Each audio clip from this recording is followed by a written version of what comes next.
ఒకవైపు సీఎం రేవంత్ రెడ్డి గారు 6 గ్యారెంటీ పథకాల కింద మహాలక్ష్మి కింద మాకు మహిళలకు ఉచిత ప్రయాణం ఇస్తా అంటున్నారు. బస్సుకు ఉచిత ప్రయాణం ఇచ్చిన వాళ్ళు ఉచిత పార్కింగ్ ఇవ్వడానికి మీకు ఎందుకంత అంత నిర్లక్ష్యంగా వ్యవహరిస్తున్నారు? మాకు సమాధానం చెప్పాల్సిన అవసరం ఉంది. ఎలాంటి సంస్థ అనేక రూపాలుగా ఇక్కడ హైదరాబాద్లో మెట్రో స్టేషన్ నుండి యాడ్స్ వస్తూ ఉన్నాయి. యాడ్స్ తీసుకుంటూ ఉన్నారు. టాయిలెట్స్ రూపంలో టాయిలెట్స్కు డబ్బులు వసూలు చేస్తున్నారు.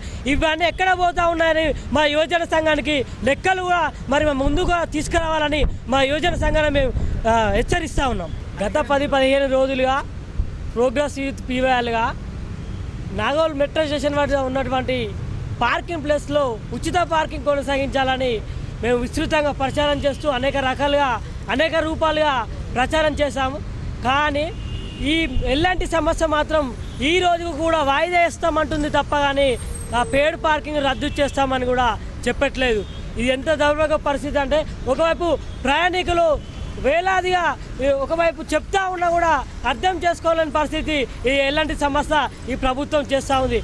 కాబట్టి మేము ఒకటే హెచ్చరిస్తూ ఉన్నది, ఒకవైపు షాపింగ్ మాల్స్కి ఇతర ఉన్నటువంటి సినిమా థియేటర్లకు ఫ్రీగా అవకాశం ఫ్రీ పార్కింగ్ ఇస్తూ ఉండి కూడా ఇక్కడే ఒకవైపు 120-60 రూపీస్ బైక్కు ఒకవైపు టికెట్ పొందుతూ ఉన్న ఓన్లీ టాయిలెట్స్ కూడా 5 రూపాయలు మరి తీసుకుంటున్న పరిస్థితి ఉంది. కాబట్టి తక్షణమే రద్దు చేసి మరి పేడ్ పార్కింగ్ రద్దు చేసుకోవాలని మా ప్రోగ్రెసివ్ యూత్ లీగ్గా మేము హెచ్చరిస్తున్నాం.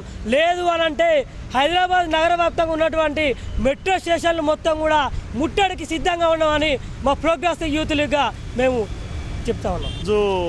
మెట్రో పార్కింగ్ ఉచితంగా కావాలని చెప్పేసి ప్రయాణికులు కోరుతున్న సందర్భంగా మన గ్రేటర్ హైదరాబాద్ తరఫున పీవైఎల్ యువకులందరూ కూడా సపోర్ట్గా నిలబడ్డ సందర్భం ఇది. ఈరోజు మెట్రో ఛార్జ్ పెట్టుకునే ప్రయాణిస్తున్నటువంటి వాళ్లకు వాళ్ళ వెహికల్ ఇక్కడ పెట్టడానికి కూడా అంతే ఛార్జ్ అవుతుంది. వాళ్ళకి ఎంత భారం అవుతుందంటే ఈ 40 రూపాయలు చెల్లించుకొని ఇక్కడ పెట్టడం వల్ల అదే 40 రూపాయలు అక్కడ పెట్టుకుని ఒక 50 రూపాయలు పెట్టుకొని 100 రూపాయలు పెట్రోల్ వేసుకుంటే వాళ్ళు డ్యూటీ ప్రయాణం అవుతుంది, సొంత బండితోనే వాళ్ళు సమయం చేరుకుంటారు. అలాంటిది ఇక్కడ బండి పార్కింగ్ చేసి వెళ్ళడం కూడా వాళ్ళకు ఉచితంగా. ఇంకోటి ఏంటంటే బండికి సేఫ్టీ కూడా లేదు, వాళ్ళ బాధ్యత వహించట్లేదు. ఉచిత పార్కింగ్ కొనసాగించాలనేదే మాది ఉద్దేశము. ఎందుకంటే ఇలాంటి ప్రభుత్వాలు కూడా ఉచిత పార్కింగ్ అన్ని చోట్ల అన్ని స్టేషన్లలో కూడా ఉచిత పార్కింగ్ కొనసాగించాలి. ఎలాంటి ఛార్జెస్ వర్తించకూడదు. సమాజానికి ప్రజలకు ఇలాంటి ఛార్జెస్ భారం చాలా ఉంటుంది. మనం ఈరోజు 15 రూపాయలు 20 రూపాయలు 40 రూపాయలు అనుకుంటున్నాం, కానీ అది నెలవారీగా లెక్కేసుకుంటే 3-4 వేలు వచ్చే జీతంలో 10-15 వేలు జీతంలో డబ్బులు మనము 3 వేలు నెలకు పెట్టేసుకుంటే మిగతా అమౌంట్ సరిపోవట్లేదు. కుటుంబాలను పోషించుకోవడానికి చాలా ఇబ్బందికరంగా ఉంటుంది. సామాన్య ప్రజలపైన ఇలాంటి ఛార్జెస్ విధించేసి ఇబ్బంది పెట్టకూడదని చెప్పేసి ప్రభుత్వానికి హెచ్చరిస్తున్నాము. ఇదే విధంగా ఇంతటితో మేము ఆపము. అన్ని స్టేషన్లలో కూడా మేము కంపల్సరీ ధర్నాలో దిగుతాము, వీలైతే దాడులకు కూడా దిగుతాము. ప్రజలపైన ఇలాంటి చేస్తే మాత్రం ఊరుకోము.